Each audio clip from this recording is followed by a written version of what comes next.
Hello, hello. Thanks so much for joining me. I just wanted to first of all welcome you. It's Thursday, and if you want to join me live in the comments, then you can go ahead and scan the QR code, and then I can see your chats a little bit easier. If you have any questions or want to comment related to the topic. So, I wanted to talk a little bit more about the differences between influence and authority in our leadership, because I think sometimes we tend to forget who we are. We tend to forget what influence we truly have and where that sits within the chain of command. I oftentimes, when I'm working with leaders, that sometimes forget the power and the sphere of influence that they can create for themselves, the strategic conversations, the communication, the transfer of ideas and sharing of information, all of which are considered areas of influence. And sometimes we tend to confuse influence with authority. Sometimes I hear leaders saying that they don't feel like they have the ability to create change or to make a decision or to push back because they lack the title, the role, the authority to be able to do so. And while there is importance within having a chain of command, within respecting those lines of authority, what is also important to note that when we're rising up in our leadership, we're there for a reason. We are there to create an impact that is beyond ourselves. And so when we can take on, as I recently saw a post about an intro, or I say an intrapreneur perspective, basically where we're owning the outcome of the organization as a whole as if it were our own personal project, our own personal company. We are then able to step beyond what our role potentially is and look at the whole broader picture. And so this is where influence can really come in and make a shift and a change, and not just on, how we are leading, how we're leading our teams, not just within the ways that we show up within meetings, but as a whole cultural initiative when we're considering what the outcomes are or should be within the organization.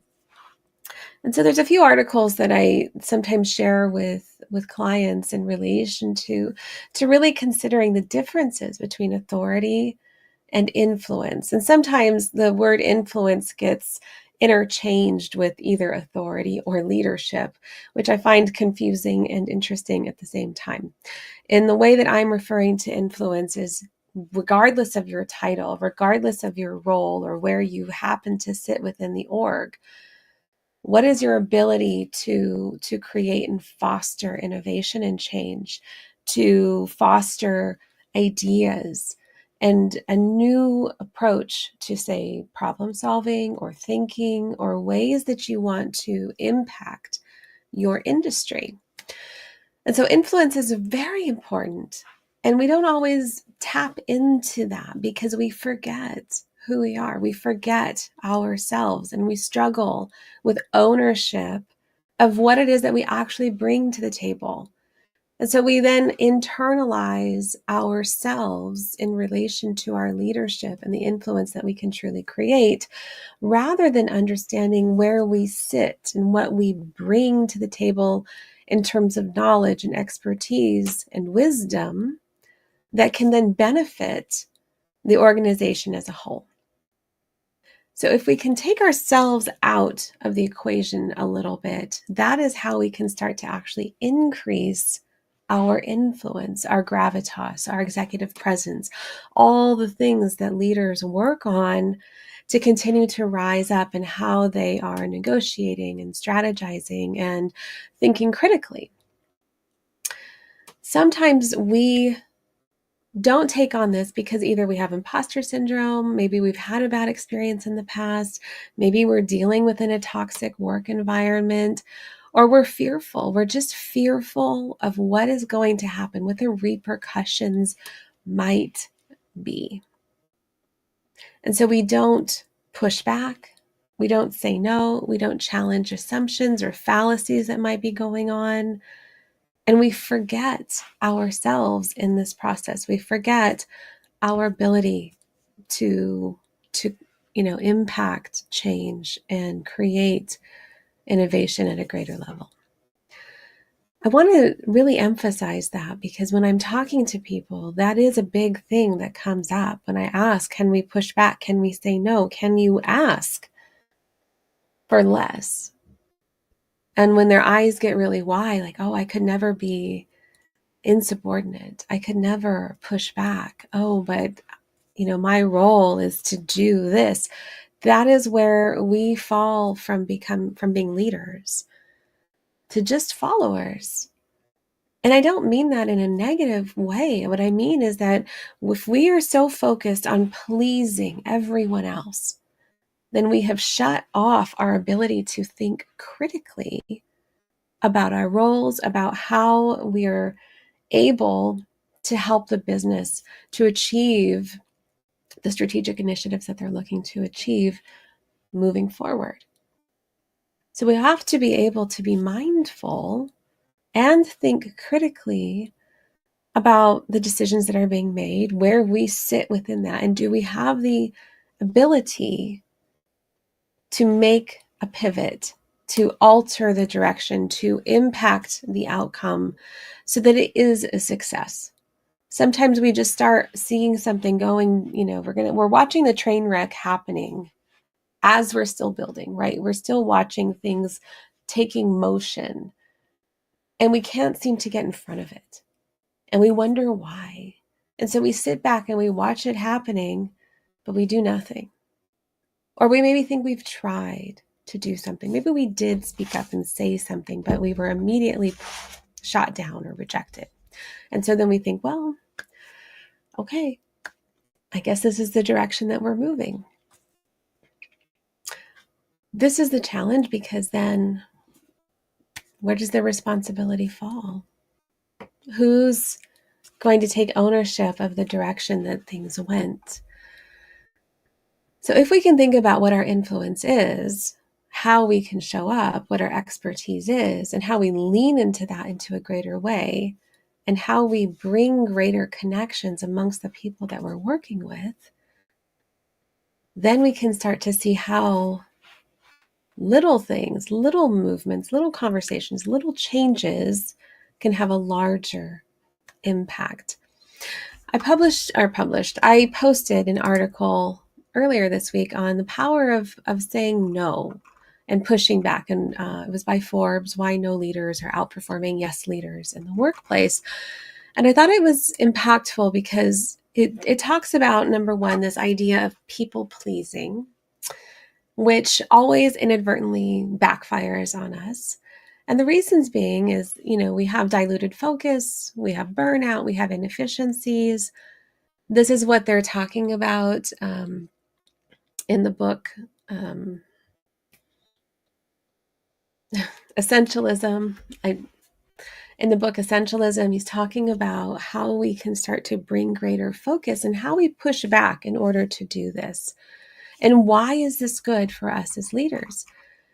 Because as a yes leader, we don't know how to say no. And yet inadvertently, we are saying no, because we can't possibly take it all on. We can't possibly be successful when we're saying yes to everything. And so by saying no, we are increasing our focus. We are increasing productivity. We are increasing innovation. And we're able to think and look strategically at the problems that we're solving and how it's, impacting the organization as a whole. This is ultimately what I think companies really are needing and truly looking for, whether they fully realize it or not. It's all in the matter of how we push back. What is it that we say? What are, strategically the conversations that we're having?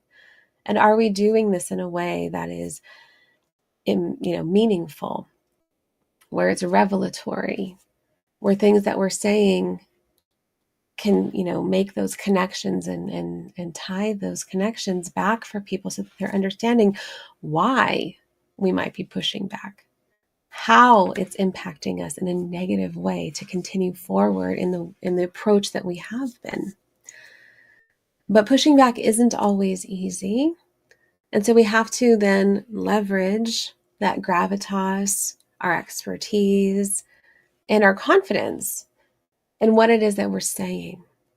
And so if we don't feel confident in ourselves, therein lies, I think, our deepest struggles. And as much as we like to think that if we're on the converse, that we do things strategically, that we do understand how to approach this, we have to still be wary of any groupthink that can be happening, any fallacies, ways that we get sucked into different political conversations or formations that might be occurring, and challenging ourselves on a continual basis.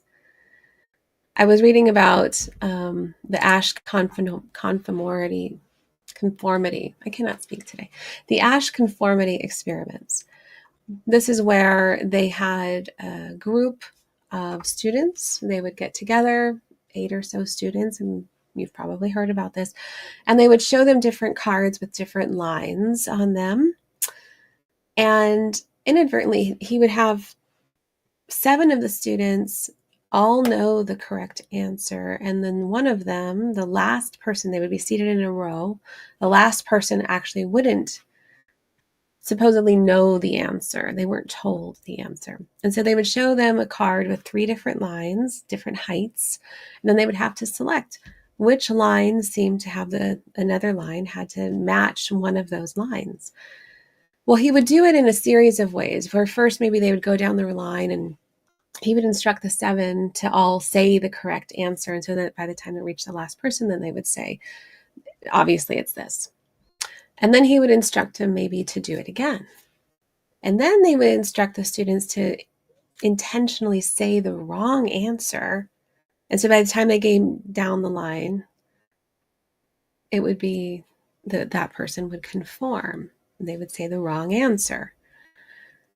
Well, this is a demonstration of groupthink and how easily we can be influenced either way. We can be influenced for the right things, or we can be influenced in the wrong things.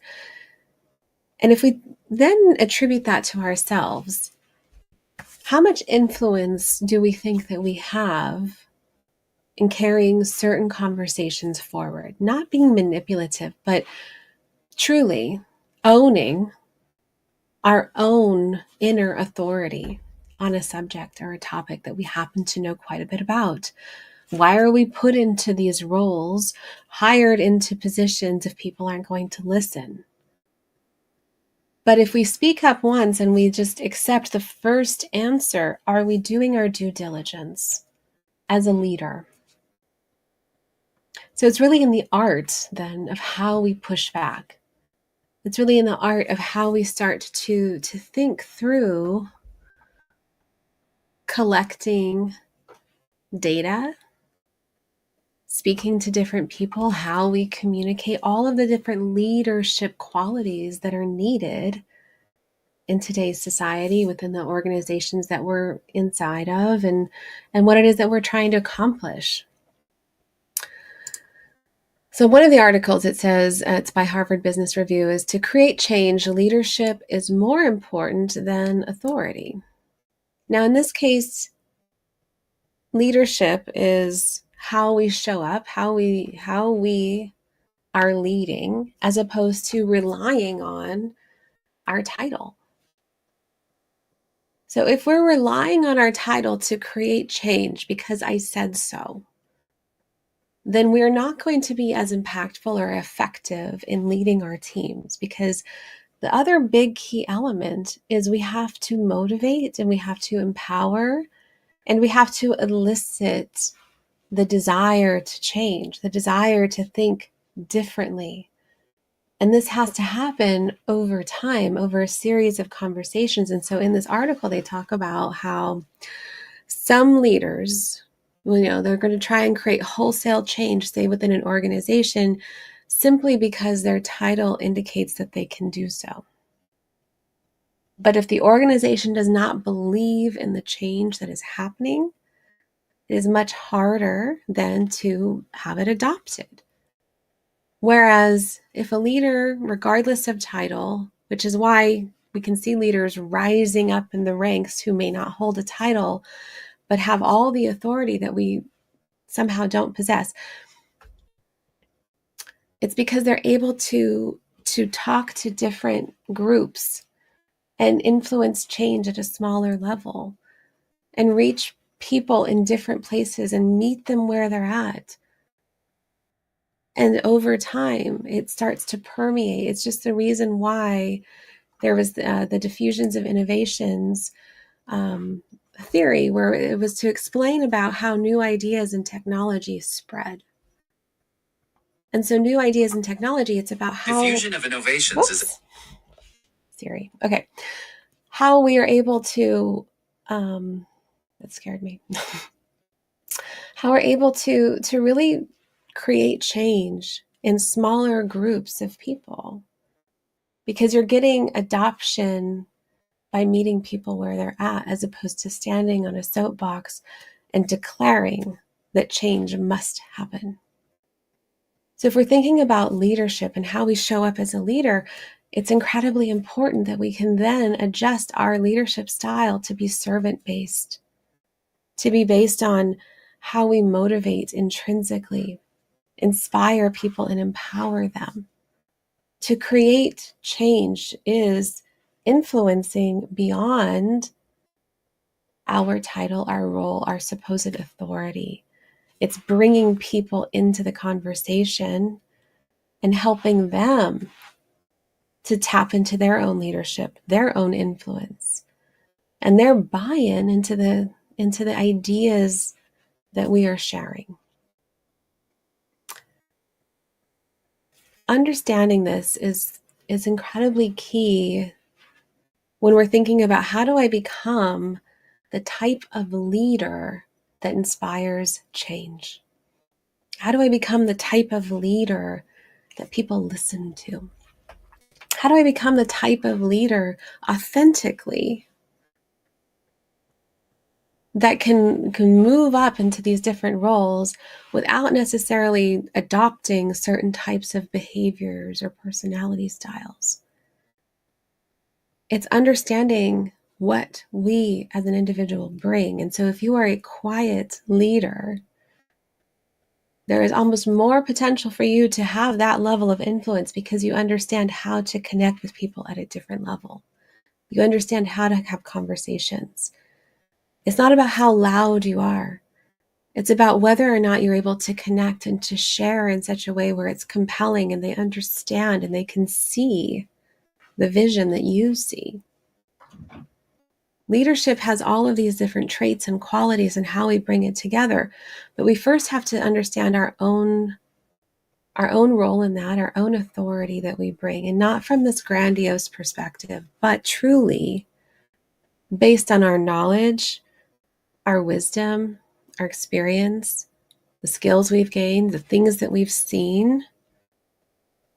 History tells us a story, right? So every time that we put out a product, and if this same model of operating isn't working, then we have clues. But it's hard sometimes for everyone to fully see that unless we start to connect the dots for them. And another challenge that I see is that leaders sometimes, they see the vision, but they don't know how to take people on the journey. And that happens over little conversations. It happens over sharing ideas. It happens over connecting. It happens over asking questions. It happens over really tapping into not only your own communication style, but others. And really how you are sharing your ideas and innovative ideas and change and new processes and systems and ways of thinking. This is how you move from being transactional as a leader to influencer, to change maker, to all of the different types of leadership styles that we can start to think of that are, transformational, and a coaching leader, and all of those different types. So I really want you to think about how you're walking into conversations that you're having. How are you showing up in meetings? Are you more concerned about how ridiculous you feel inside that is preventing you then from speaking out versus sharing a piece of information that might be so vital to the success of a project or the corporation? And how are you helping other people to see that with you? If you're stating it once in a large meeting where maybe that's not the right time, maybe it's not the right venue, maybe other people are thinking about a million other things, are you then reaching back out to them individually? Are you having smaller discussions around it? How are you sharing your ideas in such a way? That is influence. And that is why influence will always trump authority in many respects. Yes, at the end of the day, people are put into positions for a reason, but so are you. And you are here to help the company thrive. And so if you have enough data to back up what it is that you are saying, if you have enough examples, and it's not just purely coming from your own benefit or for your own benefit, then you have a very good chance of recognizing what your leadership qualities are and how you influence the organization to move in directions that are going to bring about greater success and greater change. So I wanted to talk about that because I think it's incredibly important that sometimes we discount ourselves. We look at ourselves as not having enough authority, not having the right type of presence, not having the right types of whatever. And we forget who we are and what we bring to the table. We forget of all of those experiences, which is why so much of the work that I do centers around that. It centers around owning your value and recognizing what your core values are and your experience, your expertise, your wisdom, your skills, and the things that you're truly passionate about. Because once you understand how to connect those things together to move yourself and your leadership in a trajectory that is shooting upwards, you can also help other people to do the same. So know that it starts within you first in order for you to be able to spread it outwards and truly own that from the most humble place. Thanks so much for joining me today. It's been a pleasure to speak with you. It's been interesting with the various little things that have happened. But I hope that you're walking away thinking about how are you influencing? How are you strategically showing up? How is the communication that you are sharing? How is it impactful? And is there anything else that you could add to increase your influence? If you have questions, if you're curious to know more about how you continue to grow influence, find your specific gravitas, your authentic way of showing up in your presence as a leader, then I'd love to connect with you and reach out. You can find me online. You can find me on LinkedIn at Jessica Carl Rice. You can DM me. You can find me on my website at Jessica Rice Coaching. I'm in all of these locations. So please reach out. I'd love to connect with you. All right. Enjoy the rest of